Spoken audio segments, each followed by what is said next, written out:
Then I'll go back to Senator Bongo. Maraming salamat po. A'udhu billahi minasyaitanir rajim. Bismillahirrahmanirrahim. Alhamdulillah rabbil alamin. Bismillahi wassalatu wassalamu Allah Rasulillahi. Assalamualaikum warahmatullahi wabarakatuh.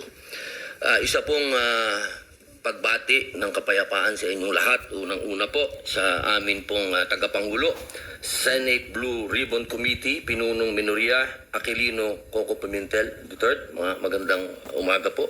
At sa amin pong pro tempore, Senator Jingo Estrada, sa amin pong Majority Leader, Francis Tol Tolentino, Sir, at sa amin pong Deputy Minority Floor Leader, Senator Risa Hontiveros, at siyempre po sa amin pong pinakamatigas na Senador, Senator Bato de la Rosa, at sa amin pong malasakit King, Senator Go, at sa lahat po ng mga bisita, at siyempre po sa Iron Man, ang hinahangaan po naming pinakamagaling na Pangulo ng Pilipinas, PRRD, Digong, Mayor, isang magandang umaga po sa inyong lahat.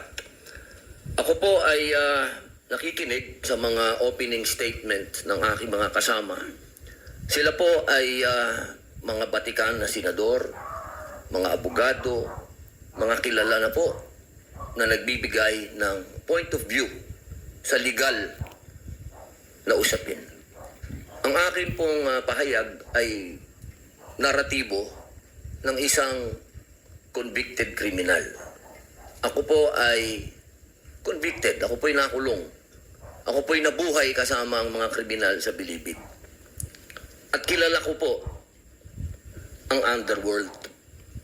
Siguro po, maaaring sa ibang bagay, mas maraming nalalaman ang aking mga kasamang senador, pero pag pinag-usapan po natin ang mga kriminal dito sa bayan natin, ako po ang magsasabi sa inyo, napakadami na pong kriminal sa atin na walang puso, ang mga halang ang kaluluwa.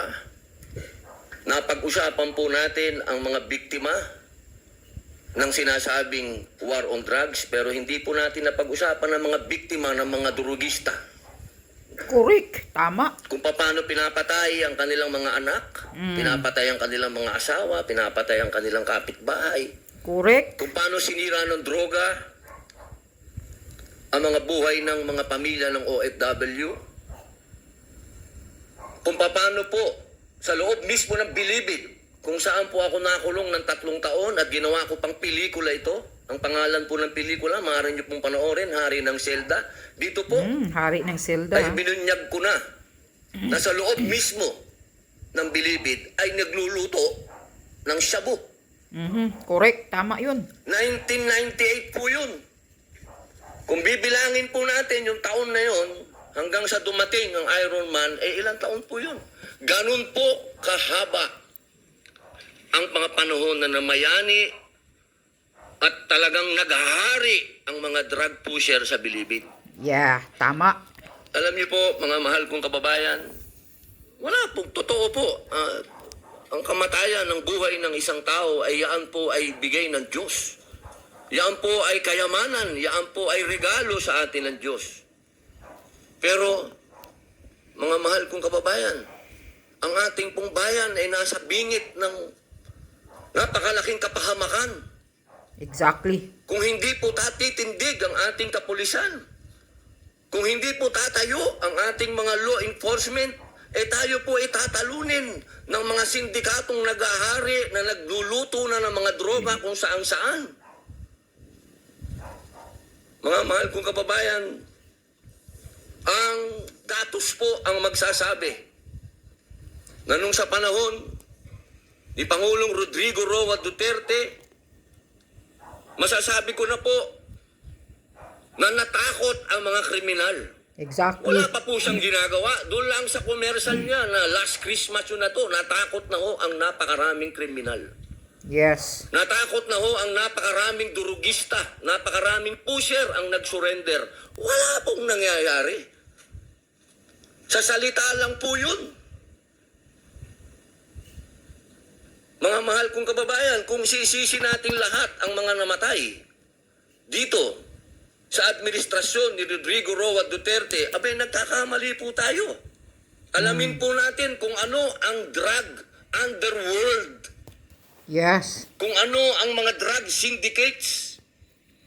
Ako na po nagsasabi sa inyo, regular na po ito tuwing magpapalit ang administrasyon, naglilinis ang mga sindikato. Magkakaroon talaga ng maraming mamamatay dahil naglilinis. Para pagpasok ng bagong administrasyon, yung kanilang mga alagang, mga kriminal, mga alagang, mga pusher, mga tapos na. Sana po, sa usapin na ito, maging realistic po tayo, mga mahal kong kababayan. Tama. Kung kailan ba natin na ibalik sa mga kababayan natin ang kalsada. Yes. Nung panahon na yun, nagiinuman sa tabi, nakahubad. Ang mga babae, hindi makapaglakad. Hindi ka makapaglakad ng may cellphone ka. Agawin ng cellphone mo, loob ng bahay mo, papasukin ka. Mga kababayan naman, huwag naman nating haluan ng politika ito. May mga bagay dito sa mundo na kailangan maging realidad tayo. Buong mundo, problema ang droga. Kung Exactly. walang tatayo para lumaban dito, paano na ang kinabukasan ng mga anak natin? Paano na ang kinabukasan ng bayan natin? Kaya sana po ang inihiling ko sa lahat dito sa pagdinig na ito, iwasan ng politika at tingnan po natin kung saan talaga tayo tutungo ang bayan natin. Mga kababayan, lubog na po tayo sa utang, lubog pa tayo sa tubig, pati ba naman sa ganito, lubog pa rin tayo. Yun lamang po, maraming salamat po. Yes, eh. Yun. Ano? Yan ang buong katotohanan nilabas ni Senator Robin Padilla. Alamin natin ang underworld, ang buong katotohanan sa mga halang na kaluluwa ng mga kriminal. Buong mundo, problema ang droga. Sino ba ang nakikinabang sa drug war ni PRRD noon? Di ba tayo, mga taong bayan? Tapos ngayon, pinopolitika na ninyo? Ito ang problema sa bangag na administrasyon na to. Dahil, sabi pa nga ni Maharlika, sa utos ni Butod ni Lisa Satanas yan, na gusto talagang dudurugin ang mga Duterte kasi talagang nakakaharang sa mga plano nila sa susunod na mga eleksyon. Kasi ang gusto talaga ni Butod, na gusto niyang tatakbo pa yung anak niyang si Sandra sa 2028 o 2028 o 3032 pag qualified na. Kaya gusto talaga na sisirain ang mga Duterte sa pandinig ng mga taong bayan para sila ang mamayagpag. Mamayagpag ang mga demonyo. Yan, tama. Si Ruben, pinopolitika ninyo itong usapin na to. Hindi nyo alam ang buong katotohanan sa mga utak at puso ng totoong kriminal. Siya mismo may experience sa loob ng Bilibid dahil nakulong siya ng 3 taon. Alam niya kung ano ang mga kaluluwa ng mga kriminal. Kahit siya mismo witness na nagluluto ng droga sa loob ng Bilibid. Sinusugpo mo ba yan, Dilima, noon? Di ba ikaw, Senator Dilima, pasayaw-sayaw ka pa sa loob ng Bilibid? Saan kayo makahanap ng isang DOJ secretary ka kasi noon Dilima? Close friend mo ang mga drug lord. Ano yan?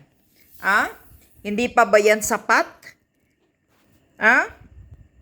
Umaatin ka pa ng mga concert sa loob ng Bilibid, isa kang DOJ secretary, wala kang delikadisa, pasayaw-sayaw ka pa, pakanta-kanta ka pa, sumasali ka pa doon sa concert ni Herbert Culanco sa loob ng Bilibid. O ano yan, Dilima?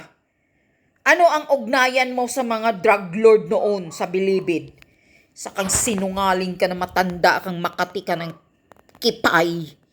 Tangina ka. Tapos ngayon, iba na ang salita mo. Buti sana natigok ka noong nakulong ka eh.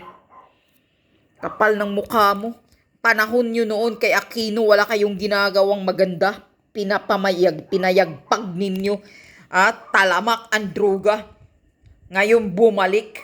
Ng panahon ni PRRD lang na ibalik sa mga Pilipino, sa mga sa mga matitino na mga Pilipino ang kalsada, na walang nagdisturbo, nawala yung mga hold-upper, natatakot ang mga drug pusher. So ano yan? Sino ang nakikinabang? Ang mga ordinaryong Pilipino, mga inosenteng Pilipino. Kung mayroon mang namamatay ngayon sa drug war ni PRRD, hindi naman talaga dapat lang ganyan naman talaga ang drug war, kasi war may casualties talaga yan. Pero mayroon namang nakukulong na mga pulis. Mayroon namang mga pulis na kasuhan kung sakaling abuso ang ginagawa nila noon. Tapos mayroon din namang yung mga magandang naibigay ng drug war ni PRRD. Hindi naman puro patay. At least marami ang nagbago. Marami ang nagbagong mga pusher, mga drug addict. Diyos ko po, ngayon, panahon ni Bangag Marcos, ano na nangyari? Bumalik na naman ang druga. Talamak na naman ang krimen. Left and right, harap-harapan, sabi pa nga ni Banatbay, sa kalsada, kahit nasa kalsada, magbigayan, walang pakialam. So ngayon, sino na naman ang takot lumakad sa kalsada, takot lumabas? Ang mga inosente, ang mga matitino, lalo na yung mga kababaihan ngayon, kabataan ngayon, araw-araw, iilan kayang mga kabataan dalagita ang nawawala, na rape, tapos next day patay na. O sino bang gumagawa niyan? Hindi ba yung mga drug addict? Yung mga kriminal? Tapos ngayon gusto nyo protektahan ang kriminal? Tangina ninyo. Kaya grabe, believe talaga ako sa mga talaga yung mga utak ninyo. Mas gusto nyo pang ipagtanggol ang mga kriminal kaysa mga paano yung pinapatay ng mga kriminal. Hindi nyo ba isasali yun? Tangina kayo, kriminal lang, ang namamatay lang, na mga durugista ang dinidipinsahan ninyo, pero yung pinapatay ng mga durugista, paano yun? Yung mga nire-rape nila, yung mga sinachap-chap nila, paano yun? Hindi nyo yung kinakount? Tangina kayo. Wala kayong talagang nakakagigil, nakakagalit. Nakakatakot na po ang Pilipinas ngayon, sa totoo lang. Grabe na ang barilan. Kahit maglakad ka, anytime, pwede kang barilin. Walang nang safety sa buhay mo. Lahat tayo nakakatakot na lumabas ng kalsada ngayon. Dahil talamak, kundi ka i-hold up. Sus, nako. Wala ka nang masabi ngayon. Ang Pilipinas, buisit na talaga itong gobyernong ito. Nakakatakot, nakakaawa, nakakalungkot. Isipin tong gobyernong bangag na to ngayon.